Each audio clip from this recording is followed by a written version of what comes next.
All right, so continuing on here. So it's conducive with a lift for a electromagnetic vehicle. Or could the vehicle itself generate its own charge specifically designed to interact with the Earth's geomagnetic field in a way that produces lift? Both methods could be useful as by having these stations that move the Earth and magnetic field in a way that allows people/places to receive and thus be able to use this directed energy in a productive way.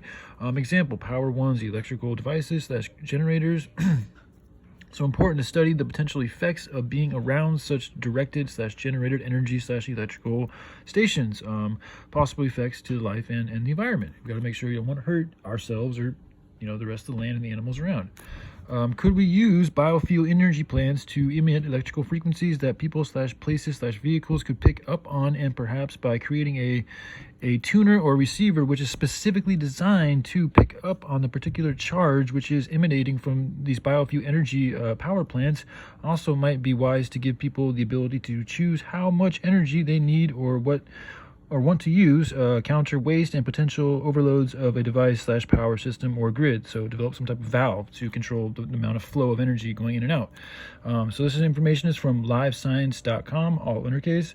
So employing copper wire and glass bottles, an amateur electrician can build a Tesla coil that can produce 250,000 volts.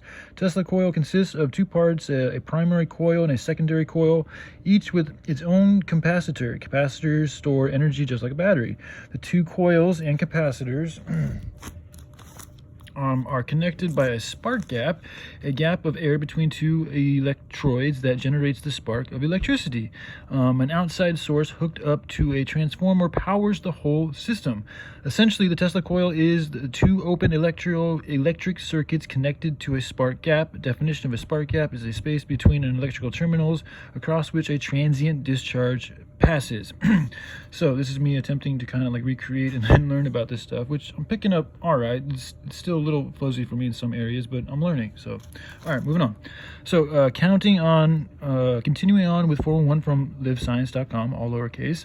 A Tesla coil needs a high voltage power source. A regular power source fed through a transformer can produce a current with necessary power at least 1,000 volts. So you need at least 1,000 volts to get, that's what they're saying. In this case, a transformer can convert the low voltage of main power into the high voltage.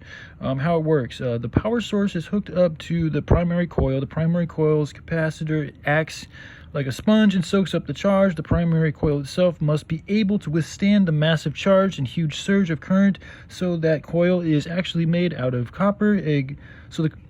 So the coil is usually, made out of copper, a good conductor of electricity. Eventually, the capacitor builds up to so much charge that it breaks down the air resistance in the spark gap. Then similar to the squeezing of a soaked sponge, the current flows out of the capacitor down the primary coil and creates a magnetic field. And it's from that magnetic field that you could have that tuner or receiver and essentially absorb or receive that energy and use it for what you will or what you're able to. What have I got in the back here? Develop tuners or receivers that are specifically designed to be able to receive and use energy/electricity emanating from the magnetic field created by a Tesla coil. So that's the idea I'm working on. I'm still learning, but just want to share with you guys. All right, love y'all. Take care. Bye.